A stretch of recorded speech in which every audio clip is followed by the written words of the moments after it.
Hey guys, welcome back to my channel. आज की इस वीडियो में हम क्लास 12 पॉलिटिकल साइंस का चैप्टर नंबर 1 पढ़ेंगे, जो कि है चैलेंजेस ऑफ नेशन बिल्डिंग।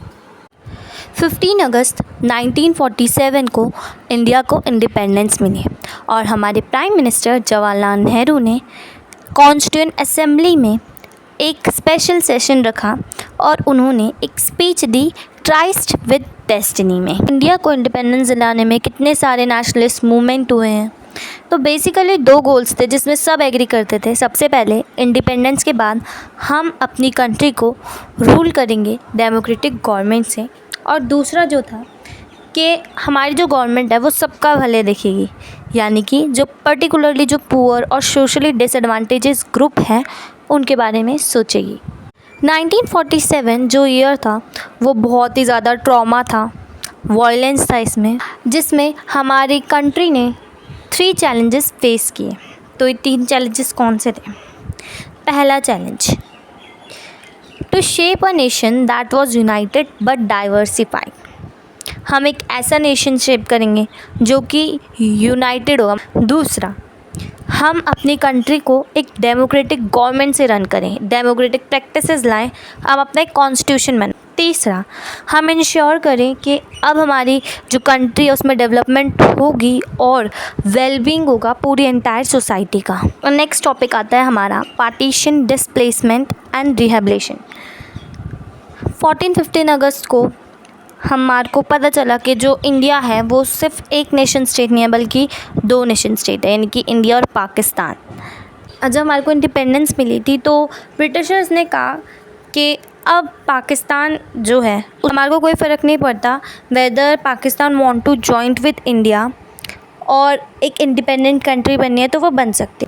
तो इसी बीच मुस्लिम लीग ने अपनी एक 2 नेशन थ्योरी निकाली, जिसमें उन्होंने बोला कि इंडिया के अंदर एक तरह के लोग नहीं रहते बल्कि 2 तरीके के लोग रहते हैं, जो कि हिंदू और मुस्लिम। और जो मुस्लिम लोग थे वो डिमांड कर रहे थे पाकिस्तान की एक सेपरेट कंट्री मुस्लिम के लिए। इस थ्योरी को कांग्रेस ने एकदम अपोज कर दिया था। अब पार्टीशन का प्रोसेस क्या था? सबसे पहले हमने ये देखा गया कि कहाँ पे मेजॉरिटी ज़्यादा है वो जगह हम पाकिस्तान की बना देंगे। जैसे जहाँ पे मुस्लिम की मेजॉरिटी ज़्यादा होगी वो जगह पाकिस्तान बन जाएगी, जहाँ पे हिंदू की मेजॉरिटी ज़्यादा होगी वो जगह इंडिया बन जाएगी।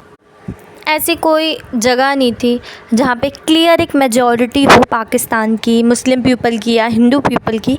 और एट लास्ट 2 टेरिटरी बनी गई पाकिस्तान की, जो कि है ईस्ट पाकिस्तान और वेस्ट पाकिस्तान। ईस्ट पाकिस्तान हमारा आज का बांग्लादेश है।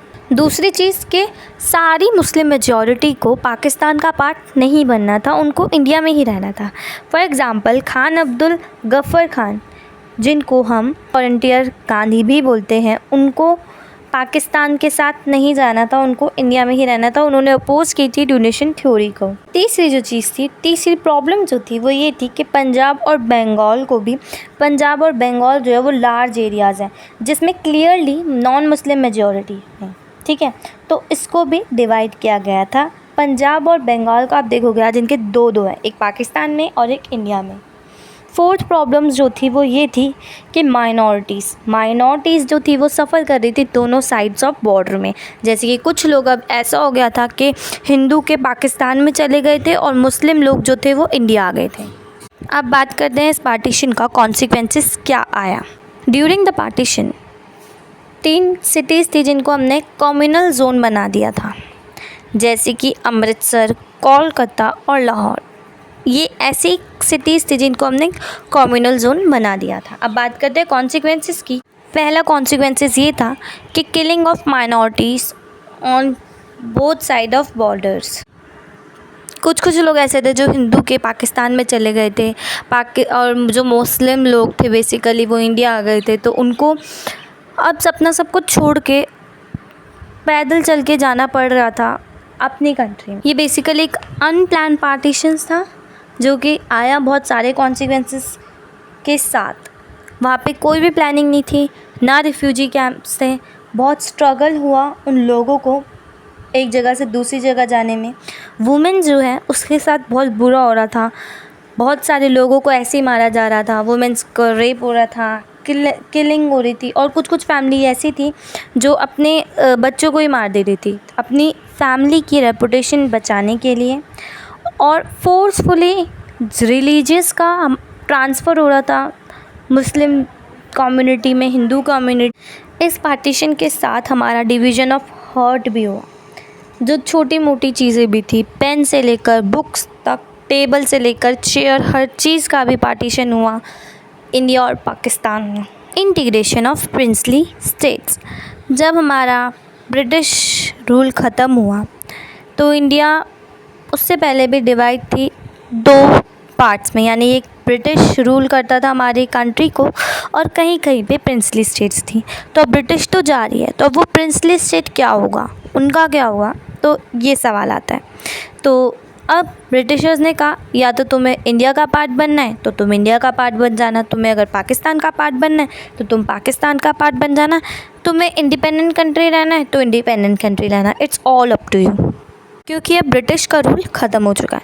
लेकिन अब इसमें भी प्रॉब्लम थी। प्रॉब्लम ये थी कि हमारे इंडिया में उस टाइम पे 565 प्रिंसली स्टेट थी, और अगर सब अपना इंडिपेंडेंट कंट्री बन जाएगी तो इंडिया तो किश्तों में टूट जाएगा, बिखर जाएगा, इंडिया इंडिया रहेगा ही नहीं। ये सरदार वल्लभ भाई पटेल ने एक हिस्टोरिकल रूल निभाया है। सरदार वल्लभ भाई पटेल ने एक एक करके सारी प्रिंसली स्टेट को कन्विंस किया कि वो हमारे इंडिया का पार्ट बने, और थोड़ी थोड़ी ऑटोनॉमी उन्हें दी। ऑटोनॉमी मतलब पावर दी। अब देखते हैं कि प्रिंसली स्टेट के लिए गवर्नमेंट की क्या अप्रोच थी। तो गवर्नमेंट की अप्रोच की बेसिकली 3 कंसिडरेशन थी। सबसे पहले प्रिंसली स्टेट कुछ कुछ खुद ही से इंडिया का पार्ट बनना चाहती थी, इंडियन यूनियन के साथ रहना चाहती थी। दूसरा, गवर्नमेंट जो थी वो फ्लेक्सिबल थी कुछ रीजन्स को ऑटोनॉमी देने के लिए।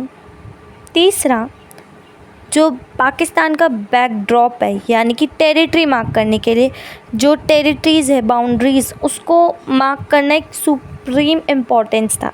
ऐसा जो प्रिंसली स्टेट हमारे इंडिया का पार्ट बन रही थी उनसे हमने इंस्ट्रूमेंट ऑफ एक्सेशन साइन कराया। बेसिकली एक ऐसा डॉक्यूमेंट है, एक ऐसा कॉन्ट्रैक्ट है जिसको साइन करने के बाद वो स्टेट हमारी इंडिया का पार्ट बन जाएगी।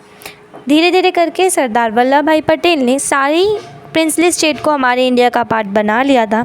लेकिन 4 प्रिंसली स्टेट ऐसे थे जिन्होंने एकदम रिफ्यूज़ कर दिया था कि वो हमारे इंडिया का पार्ट नहीं बनेगी, और they want to be independent country. वो 4 कंट्रीज़ थी जूनागढ़, कश्मीर, हैदराबाद एंड मणिपुर। देखते हैं हैदराबाद में क्या था। हैदराबाद सबसे बड़ी प्रिंसली स्टेट है हमारी पूरी इंडियन टेरिटरी की। वहाँ के जो रूलर्स था उन्होंने एक टाइटल अडॉप्ट कर रखा था जिनको हम निज़ाम्स बोलते हैं। उन्होंने एक स्टैंडस्टिल एग्रीमेंट साइन किया इंडिया के साथ 1947 में। एक नेगोशिएशन का एग्रीमेंट था इंडियन गवर्नमेंट के साथ। एक मूवमेंट हुआ था जहाँ पर हैदराबाद स्टेट के लोगों ने फ़ाइट करना स्टार्ट कर दिया अगेंस्ट द निज़ाम रूल। वो लोग गैदर हुए तेलंगाना रीजन्स में, और बहुत सारे लोग विक्टिम्स थे निज़ाम के ऑप्रेसिव रूल के। तो उन्होंने उनके साथ अपना प्रोटेस्ट करना स्टार्ट कर दिया। निज़ाम्स ने वहाँ पर अपनी पैरामिलिट्री फ़ोर्स बना दी जिनको हम रज़ाकर्स भी कहते हैं। लोगों के ऊपर मतलब फ़ोर्स बुला दी। लोग प्रोटेस्ट कर रहे थे। जो रज़ाकर्स थे वो टारगेट कर रहे थे नॉन मुस्लिम लोगों में। बेसिकली वहाँ पे रेप हो रहे थे, मर्डर हो रहे थे, लूटेड हो रहे थे लोग। एट लास्ट इंडियन गवर्नमेंट, जो हमारी सेंट्रल गवर्नमेंट है, उन्होंने ऑर्डर दिया आर्मी को कि जो सिचुएशन है उसको टैकल करने के लिए। तो सितंबर 1948 में इंडियन आर्मी वहाँ पे गई निज़ाम्स की फोर्सेस में, और कुछ दिन बाद वहाँ की फ़ाइट जो थी वो ख़त्म हो गई। निज़ाम्स ने अपना आप को सरेंडर कर दिया और हैदराबाद जो है वो हमारा इंडिया का पार्ट बन गया। इंडिया की शर्त थी कि हम आपको तभी मदद करेंगे जब आप इंस्ट्रूमेंट ऑफ एक्सेशन में साइन कर देंगे और हमारे कंट्री का एक पार्ट बन जाएंगे।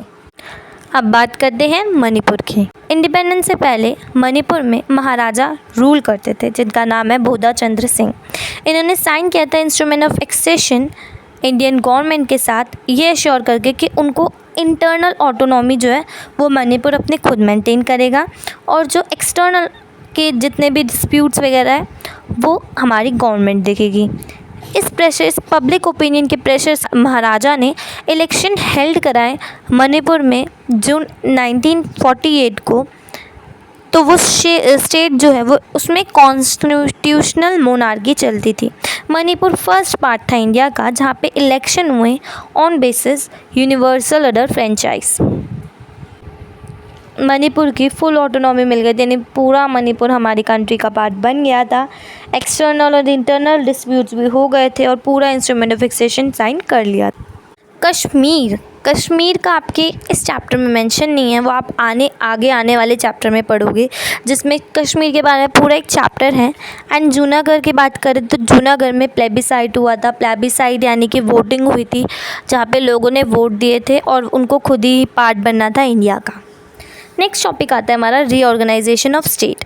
अब ये सबसे बड़ा चैलेंज था कि हम अपने इंडिया की स्टेट्स की इंटरनल बाउंड्रीज़ को रीड्रॉ करें। ब्रिटिश गवर्नमेंट ने अपने पर्पस के लिए की थी, तो अब जब हमारे को इंडिपेंडेंस मिल गई है तो हमारे को वापस अपनी बाउंड्री को रीड्रॉ करना पड़ेगा। इनफैक्ट नागपुर सेशन कांग्रेस के बाद उन्होंने रिकॉग्नाइज़ किया कि वो रीऑर्गेनाइजेशन करेंगे इंडियन नेशनल कांग्रेस पार्टी खुद से। ये जो पार्टीशन हमने देखा था कि जो पार्टीशन है वो इतना ज़्यादा वॉयलेंस भरा रहा, तो अगर अभी हम इसी टाइम पे अपने स्टेट की जो बाउंड्रीज़ है उसको ड्रॉ करेंगे तो वो बहुत ज़्यादा ऐसे प्रोटेस्ट वगैरह होने लग जाएंगे। तो कुछ टाइम के लिए हमने बाउंड्रीज़ को, रीऑर्गेनाइजेशन ऑफ स्टेट्स को पोस्टपोन कर दिया था। लेकिन इसी के बीच एक मूवमेंट होता है जिसको हम विशाल आंध्रा मूवमेंट कहते हैं, जहाँ पे तमिलनाडु बोलने वाले लोग, मद्रास बोलने वाले लोग, आंध्र प्रदेश, केरला और कर्नाटका, तमिलनाडु के पार्ट्स ये डिमांड करते हैं कि अपने एक सेपरेट स्टेट के लिए, आंध्रा के लिए। ये जो प्रोटेस्ट था वो बहुत बड़ा प्रोटेस्ट था, बहुत सारे प्रोटेस्ट हुए। इनफैक्ट एक नाम है पोती श्रीमल्लू, एक कांग्रेस लीडर हैं। इन्होंने 56 डेज़ का इंडेफिनिट फास्ट किया और इनकी डेथ भी हो गई। इनका ही प्रोटेस्ट ये था कि आंध्रा स्टेट को बनाऊं, रीड्रॉ करो उनकी बाउंड्री। 52 को आंध्र प्रदेश को लिंग्विस्टिक बेस की फर्स्ट सेपरेट स्टेट बना दिया गया। स्टेट रीऑर्गेनाइजेशन कमीशन बनी हमारी 1953 में और 1956 में स्टेट रीऑर्गेनाइजेशन एक्ट पास हुआ। इसी के साथ हमारी क्रिएशन हुई 14 स्टेट और 6 यूनियन टेरिटरीज़ का। So that is for this video. I will be meet you in my next video. So तब तक के लिए बाय बाय।